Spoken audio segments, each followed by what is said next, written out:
ఈరోజు మనం మాట్లాడుకునే టాపిక్ పారాగ్రాఫ్ గ్రూప్ గురించి మనం మాట్లాడుకోవడం జరుగుతుంది.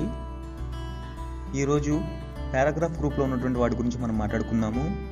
చూడండి, ఇలా నేను డేటా ఏం తీసుకోకుండా ఒక పేజీని అనే దాన్ని ఓపెన్ చేసి ఉంచాను. మనం ఏం చేయాలనుకుంటున్నామంటే ఏదైనా పర్మిషన్ లెటర్ కానీ, లీవ్ లెటర్ కానీ, ఏదైనా ఒక లెటర్ రాయాలి, లేదంటే రెజ్యూమ్ తయారు చేసుకోవాలి, బయోడేటా ఫామ్ తయారు చేసుకోవాలి, కరికులం వీటా తయారు చేసుకోవాలని అనుకుంటున్నాం. అలా తయారు చేసుకోవాలనుకుంటే తప్పనిసరిగా మనం పైన పేజీకి టాప్లో మనం హెడ్డింగ్ అనేది ఇవ్వాలి. అలా హెడ్డింగ్ అనేది ఇవ్వాలి అని అనుకుంటున్నాము. ఎగ్జాంపుల్ నేను రెజ్యూమ్ అనే దాన్ని నేను తీసుకుంటున్నాను. చూడండి, రెజ్యూమ్ అనే దాన్ని నేను తీసుకుని ఇప్పుడు ఈ రెజ్యూమ్ అనే దాన్ని తీసుకున్న తర్వాత మనం ఇచ్చిన హెడ్డింగ్ అనేది మనకి లెఫ్ట్లో ఉంటుందా, రైట్లో ఉంటుందా, సెంటర్లో ఉంటుందా అంటే చాలామందికి తెలిసిన విషయం ఏంటంటే కనుక సెంటర్లోనే ఉంటుంది. అది తప్పనిసరిగా ఎక్కడ ఉండాలి, మనకి సెంటర్లోనే ఉండాలి. ఇప్పుడు దాన్ని మనం సెంటర్లో పంపించాలనుకుంటే కొంతమంది ఏం చేస్తారంటే కనుక కీబోర్డ్లో ఉన్నటువంటి స్పేస్ని క్లిక్ చేసి, చూడండి, స్పేస్ని క్లిక్ చేసి కూడా సెంటర్కి తీసుకువెళ్ళడం జరుగుతుంది. ఇది ఒక టైప్లో చేసే వ్యక్తులు అన్నమాట. కొంతమంది ఏం చేస్తారు అని అంటే కనుక వాళ్ళకంటే కొంచెం ఫాస్ట్గా చేసే వ్యక్తులు. చూడండి, కీబోర్డ్లో ఉన్నటువంటి ట్యాబ్ క్లిక్ చేసి ఇలా చేస్తారనమాట. వెళ్తుందా, వెళ్ళలేదా, పేజీకి సెంటర్లోకి వచ్చిందా, రాలేదా, వచ్చిందని అనుకుంటారు.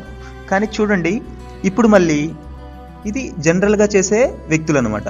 కానీ ఇప్పుడు మనం ఏమనుకుంటున్నామంటే మనం చేసే పని అనేది ఎలా ఉండాలనుకుంటున్నాం, పర్ఫెక్ట్గా ఉండాలి, నీట్గా ఉండాలనుకుంటున్నాం. ఇది మనం చేసే పని ఎలా చేయాలంటే చూడండి, ఇలా ఉన్నటువంటి డేటాని సెంటర్లోకి ఎగ్జాక్ట్గా మనం పేజ్ సెంటర్లోకి తీసుకురావాలనుకుంటున్నాం. కాబట్టి చూడండి, మీకు పారాగ్రాఫ్ గ్రూప్ గురించి మనం మాట్లాడుకుంటున్నాం కాబట్టి చూడండి, దానిలో సెంటర్ అలైన్ కనిపిస్తుంది. చూడండి, మీకు దీనిని మీరు క్లిక్ చేసినట్లయితే మనం తీసుకున్న డేటా ఎక్కడికి వచ్చి పడిందండి, ఎగ్జాక్ట్గా కరెక్ట్గా మనకి కావాల్సిన చోటకు వచ్చి ఆగిపోయింది. ఈ విధంగా మనం సెంటర్ అలైన్ ఉపయోగించుకొని చేయవచ్చును. సార్ సెంటర్ అలైన్ చేసాం మనం ఇప్పుడు, కానీ ఇప్పుడు సెంటర్లో ఉన్న డేటా నాకు మరలా లెఫ్ట్కి కావాలనుకుంటున్నాను అనుకుంటే లెఫ్ట్ అలైన్ క్లిక్ చేసినట్లయితే కనుక టెక్స్ట్ మనం ఎక్కడ తీసుకోవచ్చు, లెఫ్ట్కి తీసుకోవచ్చు. సార్ నాకు లెఫ్ట్లో ఉంది సార్, నాకు సెంటర్ పెట్టడం వచ్చింది, కానీ ఇప్పుడు నేను రైట్కి పెట్టాలనుకుంటున్నాను అనుకుంటే కనుక దేన్ని క్లిక్ చేయాలి మీరు, రైట్ అలైన్. చూడండి, మనకు రైట్కి వచ్చేసింది అనమాట. అంటే మనం ఏదైనా డేటా లాంటి టైప్ చేసినప్పుడు చూడండి, మనం రైట్లో పెట్టాల్సిన అవసరం వస్తుంది. చాలామంది స్పేస్ని తీసుకువెళ్ళి స్పేస్తో పెడుతుంటారు, అది కరెక్ట్గా వెళ్ళకపోవచ్చు. అలాంటప్పుడు మీరు ఏం చేయాలంటే కనుక మీరు రైట్ అలైన్ ఏదైనా ఉపయోగించినట్లయితే ఎగ్జాక్ట్గా వెళ్ళి మనకి రైట్ సైడ్ లాగిపోవడం జరుగుతుంది. ఇప్పుడు ఇట్లా మనకి లెఫ్ట్లో పెట్టాము, అదేవిధంగా సెంటర్లో పెట్టాము, అదేవిధంగా రైట్లో పెట్టాము. సార్ వీటికి షార్ట్కట్లో పెట్టాలనుకుంటున్నాను సార్, ఇప్పుడు నేను దీన్ని సెంటర్లోకి తీసుకురావాలనుకుంటున్నాను అని అనుకున్నట్లయితే Ctrl+E నొక్కండి. సెంటర్కి రావాలంటే షార్ట్కట్కి Ctrl+E. ఇప్పుడు దానిని మనం ఇప్పుడు ఏం చేయాలనుకుంటున్నామంటే కనుక మనం సెలెక్ట్ చేసుకున్న డేటాని లెఫ్ట్కి తీసుకురావాలనుకుంటున్నాం కాబట్టి Ctrl+L. సార్ నాకు సెంటర్కి పెట్టడం వచ్చింది, లెఫ్ట్కి పెట్టడం వచ్చింది, షార్ట్కట్లో ఇప్పుడు నేను రైట్కి పెట్టాలనుకుంటున్నాను సార్ అనే డౌట్ వస్తే చూడండి, ఇప్పుడు దాన్ని మనం ఏం చేయాలనుకుంటే కనుక Ctrl+R. ఈ విధంగా మనం లెఫ్ట్లో పెట్టవచ్చును, రైట్లో పెట్టవచ్చును, సెంటర్లో పెట్టవచ్చును. షార్ట్కట్ కీస్ కూడా మీకు చెప్పడం జరిగింది. ఇవి మీకు చాలా ఉపయోగపడతాయని నేను అనుకుంటున్నాను. అదేవిధంగా చూడండి, ఇప్పుడు మనం ఇప్పుడు కొంచెం డేటా తీసుకుందాము.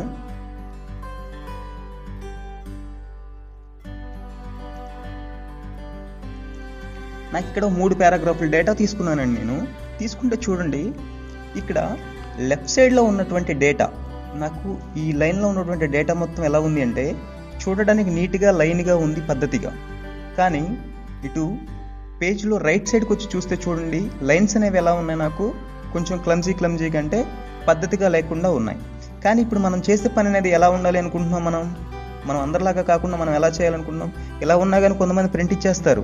కానీ మనం ఎలా ఉండాలనుకుంటున్నామంటే నీట్గా ఉండాలనుకుంటున్నాం. కాబట్టి మన దాంట్లో మన పేజీలో ఉన్నటువంటి డేటాను నీట్గా జస్టిఫై చేసుకోవాలి అని అనుకుంటే, జస్టిఫై అంటే లైన్స్ అన్నీ సమానంగా చేసుకోవాలి అని అనుకున్నట్లయితే చూడండి, జస్టిఫైని క్లిక్ చేయండి.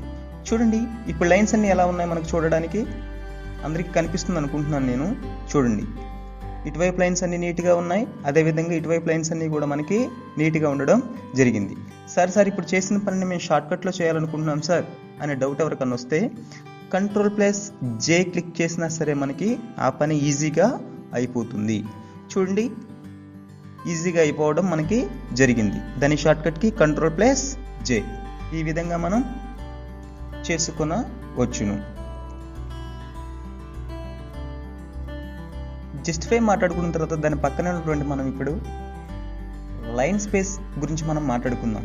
లైన్ స్పేస్ అంటే అర్థం ఏంటి అంటే కనుక చూడండి, ఇప్పుడు ఈ లైన్ ఉంది, ఈ లైన్ ఉంది, ఈ లైన్కు మధ్యలో ఉన్నటువంటి ఖాళీని ఏమంటారంటే లైన్ స్పేసింగ్ అంటారు. ఏమంటారండి? లైన్ స్పేసింగ్ అంటారు. చాలామంది ఏమనుకుంటారంటే ఇప్పుడు ఈ లైన్కి ఉన్న మధ్యలో ఖాళీ అనే దాన్ని పెంచుకోవాలి లేదా తగ్గించుకోవాలి అని అనుకుంటారు. అలా మనం పెంచుకోవాలి లేదా తగ్గించుకోవాలి అని అనుకున్నట్లయితే మనకు ఉపయోగపడేదే లైన్ స్పేసింగ్. ఒకసారి నేను దీన్ని క్లిక్ చేస్తాను చూడండి. క్లిక్ చేసి ఇప్పుడు ప్రజెంట్ మన దేంట్లో ఉంది అంటే 1.15 అనే లైన్ స్పేసింగ్లో ఉండడం మనకి జరిగింది. అంటే లైన్కి మధ్యలో ఉన్నటువంటి ఖాళీ అనే దాన్ని మనం ఏం చేయాలనుకుంటున్నామంటే ఇప్పుడు పెంచుకోవాలి అని అనుకుంటున్నాం లేదా తగ్గించుకోవాలి అని అనుకుంటున్నాం. ఇప్పుడు పెంచుకోవాలి అని అనుకున్నట్లయితే చూడండి, ఇక్కడికి వెళ్ళేసి నేను దీన్ని 3 పెట్టాను. చూడండి, లైన్ స్పేస్ అనేది మీకు పెరగడం జరిగిందా లేదా? ఖాళీ అనేది చూడండి మీకు పెరిగింది చాలా. లేదు సార్ నాకు పెంచుకోవడం వచ్చింది, ఇప్పుడు నేను తగ్గించుకోవాలనుకుంటున్నాను సార్ అనుకున్నారు. అలా తగ్గించుకోవాలి అనుకుంటే కనుక చూడండి మీకు లైన్ స్పేస్ అనేది ఏమైంది చూడండి, దీనికి మీకు ఏమైంది, లైన్ స్పేస్ అనేది తగ్గింది. ఈ విధంగా లైన్ స్పేస్ అనేది మీరు పెంచుకోవాలంటే పెంచుకోవచ్చును, తగ్గించుకోవాలనుకుంటే తగ్గించుకోవచ్చును. ఈ విధంగా మనం పెంచుకున్నాము, తగ్గించుకున్నాము. బుల్లెట్స్ గురించి, నంబరింగ్స్ గురించి, మల్టీ లెవెల్ లిస్ట్ గురించి మాట్లాడుకుందాము.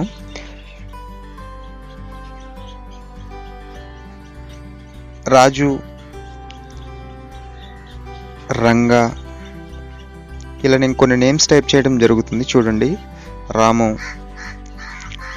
చిన్ను, జిన్ను, గన్ను, బన్ను,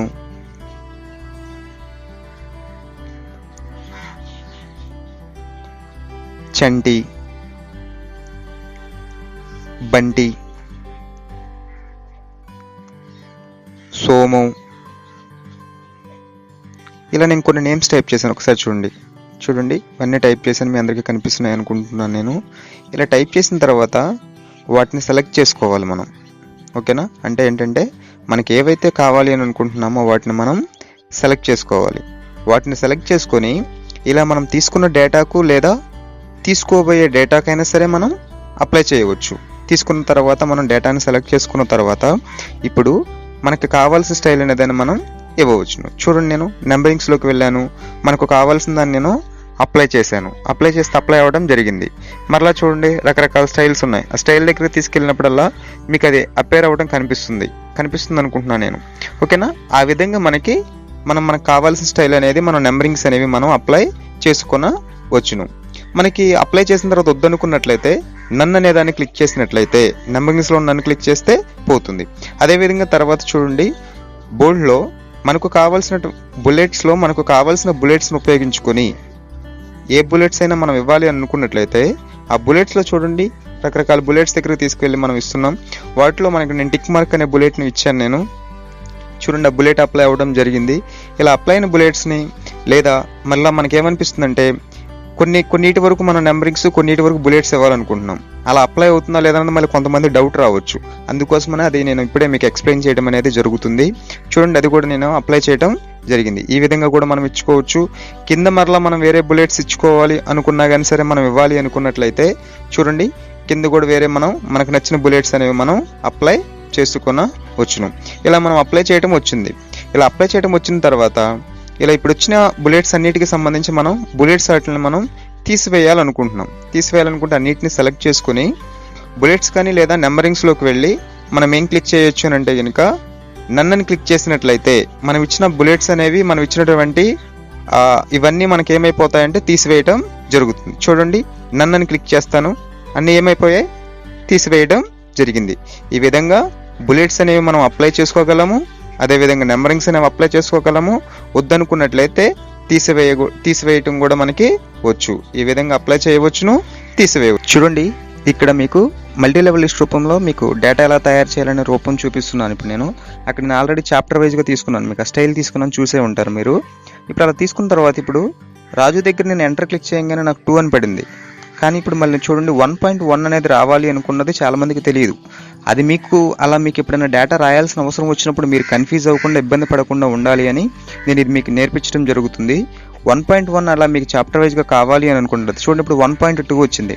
అలా మీకు కావాలి అనుకున్నట్లయితే కీబోర్డ్లో ఉన్నటువంటి ట్యాబ్ని ప్రెస్ చేయండి. కీబోర్డ్లో ఉన్న ట్యాబ్ని ప్రెస్ చేయండి. అదేవిధంగా మీకు మళ్ళీ రిటర్న్ వెనక్కి వెళ్ళాలి అనుకుంటున్నారు, మళ్ళీ మెయిన్ చాప్టర్కి వెళ్ళాలనుకుంటే కనుక మీరేం ప్రెస్ చేయాలనుకుంటే ఎంటర్ ప్రెస్ చేయాలన్నమాట. అదిగో చూడండి, ఎంటర్ నొక్కగానే మెయిన్ చాప్టర్కి వెళ్ళాం. ఈ విధంగా మీరు 3 వచ్చింది. ఆ విధంగా మనం తీసుకోవాలి.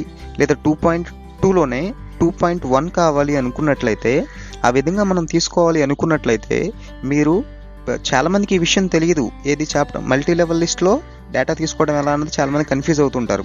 మీరే కన్ఫ్యూజ్ అవ్వాల్సిన అవసరం లేదు, మీరు ఏ ఇబ్బంది పడాల్సిన అవసరం లేదు.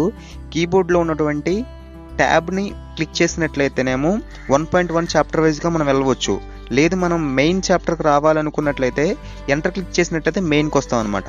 ఆ విధంగా ట్యాబ్ ఎంటర్ ఒకసారి మీరు అప్లై చేసి చూడండి, మీకు ఈజీగా అర్థమవుద్ది అన్నది నా ఉద్దేశం. కాబట్టి నేను మీకు ఈ ఒకటి చెప్పడం జరిగింది.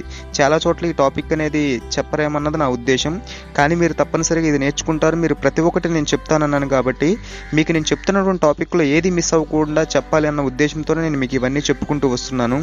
అదొకటి, టైం తక్కువ టైం చెప్పుకుంటున్నాం మనం. తక్కువ టైం అంటే తక్కువ నిమిషంలో ఎక్కువ మ్యాటర్ చెప్పుకుంటున్నాం. అది చాలామందికి అర్థం చేసుకుంటారని నేను అనుకుంటున్నాను. రోజు మనం పైన చూపించుకుంటున్నటువంటి టాపిక్స్ అన్ని మనం మాట్లాడుకోవటం జరిగింది.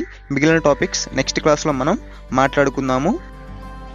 నేను చేసే వీడియోలు మీకు నచ్చినట్లయితే మన ఛానల్ని సబ్స్క్రైబ్ చేసి బెల్ ఐకాన్ క్లిక్ చేసి షేర్ చేస్తారని అనుకుంటున్నాను. Thank you.